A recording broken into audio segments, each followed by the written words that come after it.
प्रधानमंत्री ने गांधीनगर में दी विकास परियोजनाओं की सौगात।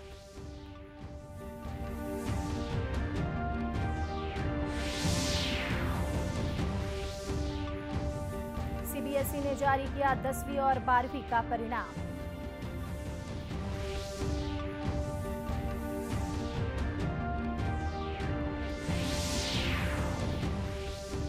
छत्तीसगढ़ में शुरू हुई वाईफाई देने वाली पीएम वाणी योजना।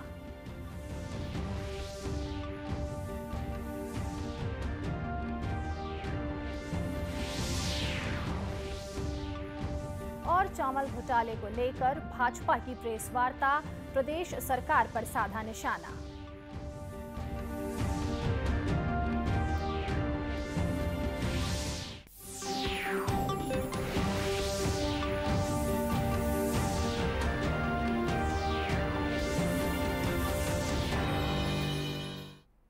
नमस्कार, आप देख रहे हैं दूरदर्शन समाचार। मैं हूं अमृता शर्मा और अब समाचार विस्तार से। प्रधानमंत्री नरेंद्र मोदी ने आज गुजरात के गांधीनगर में अखिल भारतीय प्राथमिक शिक्षक संघ के राष्ट्रीय अधिवेशन में 4,400 करोड़ रुपए की विकास परियोजनाओं की सौगात दी। इस अवसर पर प्रधानमंत्री ने कहा कि नई शिक्षा नीति व्यावहारिक शिक्षा और मातृभाषा में शिक्षा देने वाली है, जिससे ग्रामीण क्षेत्रों के शिक्षकों को लाभ होगा। प्रधानमंत्री ने कहा कि बदलते समय और चुनौतियों के साथ शिक्षक की भूमिका भी बदल रही है। उन्होंने कहा कि माता पिता के बाद शिक्षक ही वह व्यक्ति है जिसके साथ छात्र अपना सबसे अधिक समय बिताता है। आजादी के अमृत काल में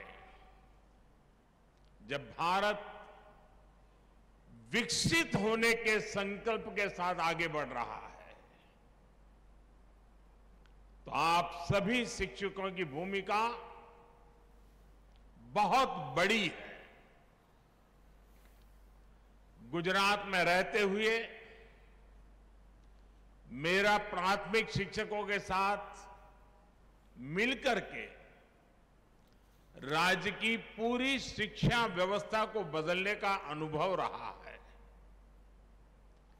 एक जमाने में गुजरात में ड्रॉप आउट रेट, जैसा मुख्यमंत्री जी ने बताया, करीब करीब 40% आसपास हुआ करता था, और आज ये, जैसा मुख्यमंत्री जी ने बताया, 3% से भी कम रह गया है। ये गुजरात के शिक्षकों के सहयोग से ही संभव हुआ है।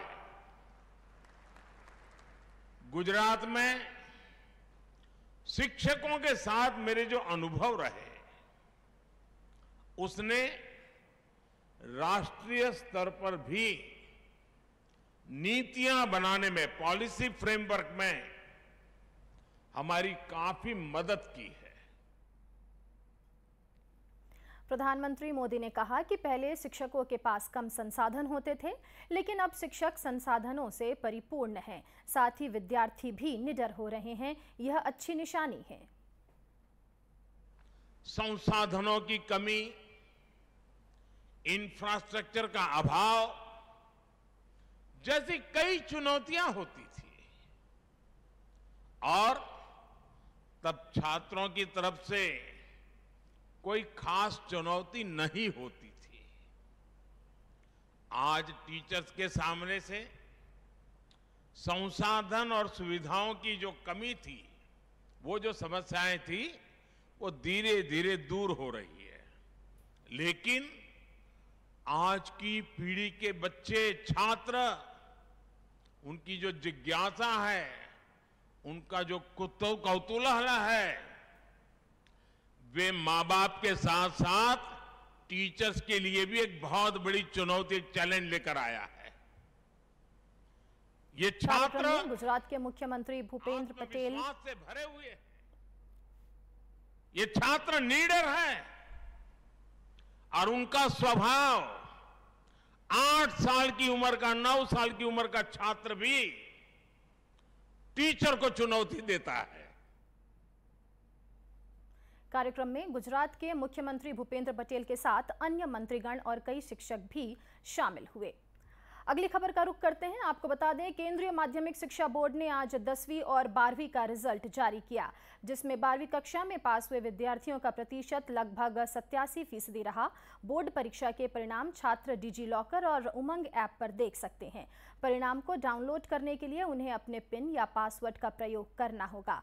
सीबीएसई की ओर से आधिकारिक तौर पर टॉपर्स की सूची जारी नहीं की जाती है और न ही कोई मेरिट लिस्ट जारी होती है।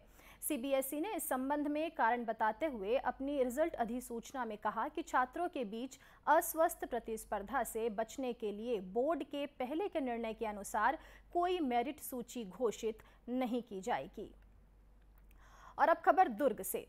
दुर्ग में आज सुबह सीबीआई ने पद्मनाभपुर स्थित कोठारी बंधु के घर पर रेड मारी।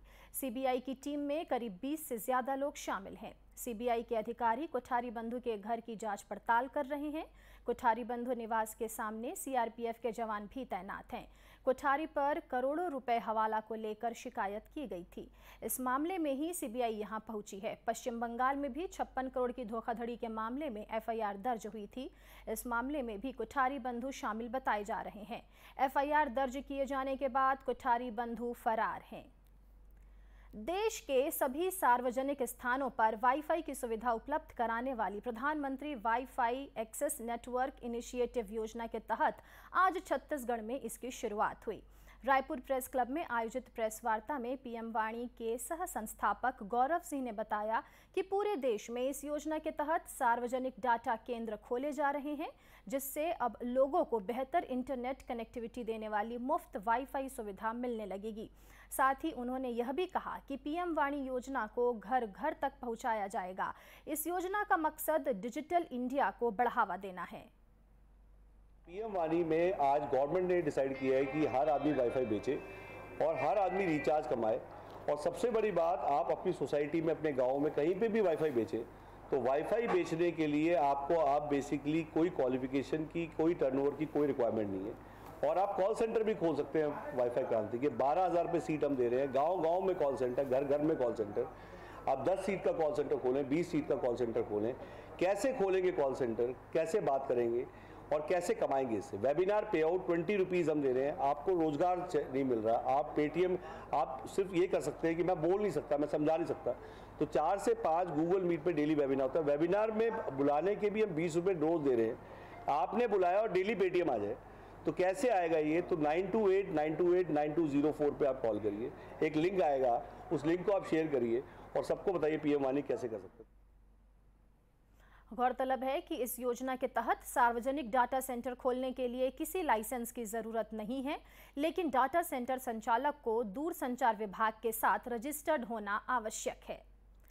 भारतीय जनता पार्टी ने राज्य सरकार पर चावल घोटाले को लेकर आरोप लगाया है। भाजपा एकात्म परिसर में हुई प्रेस वार्ता में सांसद सुनील सोनी ने कहा कि कांग्रेस सरकार खुलकर भ्रष्टाचार कर रही है।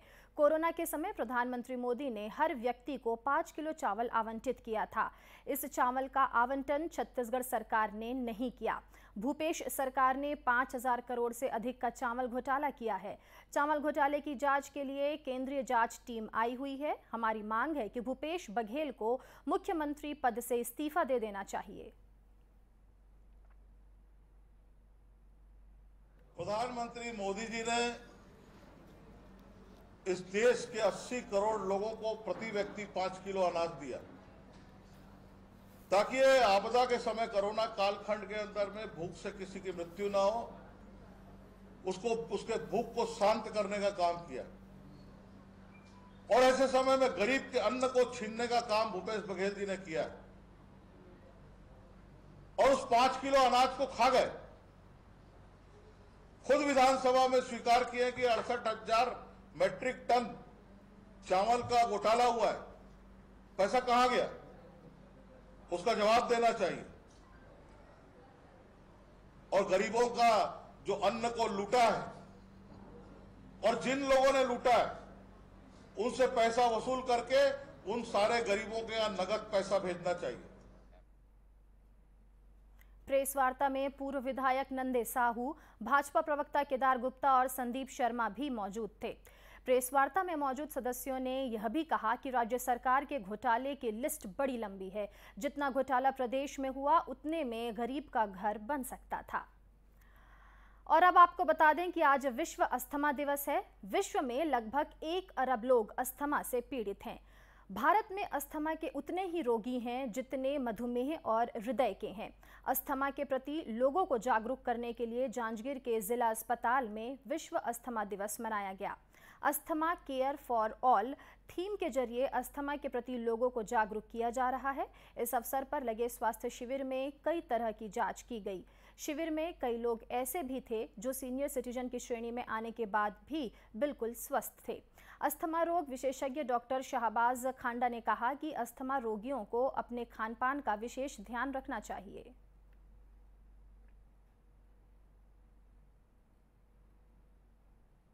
करंटली इंफॉर्मेशन के मुताबिक अभी पूरे इंडिया में 2.03% प्रीवैलेंस है वर्ल्ड अस्थमा का। और इसका कारण सबसे बड़ा अगर माना जाए तो एक होता है एलर्जी, दूसरा पॉल्यूशन और तीसरा अभी जो उभरता हुआ कारण पकड़ में आ रहा है वो है मोटापा। तो ये तीनों भी एक कॉमन कारण माने जाते हैं अस्थमा के लिए। और अस्थमा के मामले में कई गैर समझ है लोगों में, जैसे कि हम जो उनकी इलाज करते हैं, उनकी दवाई कर लोग घरेलू इलाज में ज़्यादा ये हो जाते हैं और कई बार लेट पहुँचते हैं। लेट पहुँचने के कारण उनका सही टाइम पे इलाज नहीं हो पाता और वो कंडीशन सीरियस हो जाती है।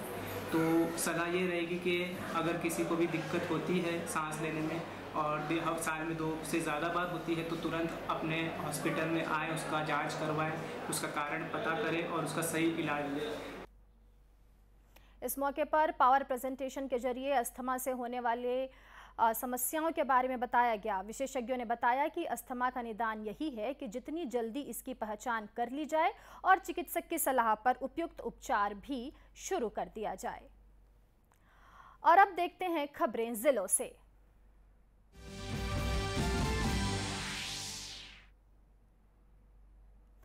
छत्तीसगढ़ माध्यमिक शिक्षा मंडल के जारी 10वीं और 12वीं बोर्ड के परिणाम में इस बार भी कोरबा जिले का परीक्षा परिणाम काफी अच्छा रहा। कोरबा कलेक्टर संजीव कुमार झा ने जिले के मेधावी छात्रों को गिफ्ट के तौर पर लैपटॉप दिया और उज्जवल भविष्य की शुभकामनाएं दी। 10वीं बोर्ड में जिले में प्रथम प्रतीक शर्मा और 12वीं में प्रथम ग्रेसी पोर्ते के परिजनों से मुलाकात कर कलेक्टर ने दोनों ही छात्रों को लैपटॉप दिया।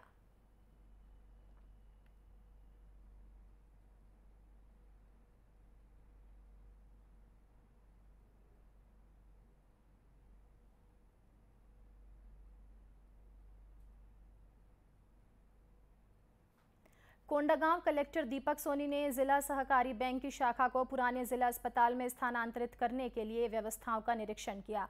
इस दौरान उन्होंने बैंक के अधिकारियों को परिसर में ग्रामीणों के लिए पेयजल, छायादार विश्राम स्थल के साथ जरूरी सुविधा देने के लिए निर्देश दिए। नारायणपुर पुलिस ने बखरूपारा बाजार ग्राउंड में खड़ी ट्रक के 42 लाख रुपए की अवैध शराब जब्त की है। मुखबिर से मिली जानकारी के अनुसार पुलिस द्वारा की गई इस कार्रवाई में सैकड़ों पेटी अवैध शराब मध्य प्रदेश की बताई जा रही है। ट्रक में प्याज की बोरियों के नीचे अवैध शराब की पेटियां रखी गई थी।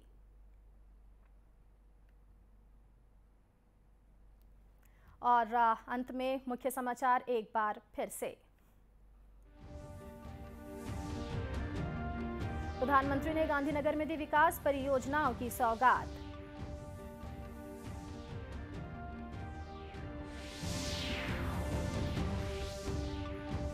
सीबीएसई ने जारी किया 10वीं और 12वीं का परिणाम।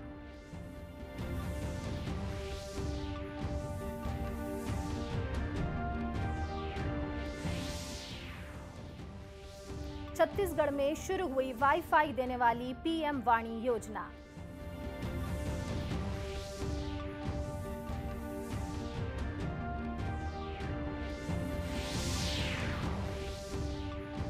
और चावल घोटाले को लेकर भाजपा की प्रेस वार्ता, प्रदेश सरकार पर साधा निशाना। इसी के साथ ये समाचार बुलेटिन समाप्त हुआ। नमस्कार।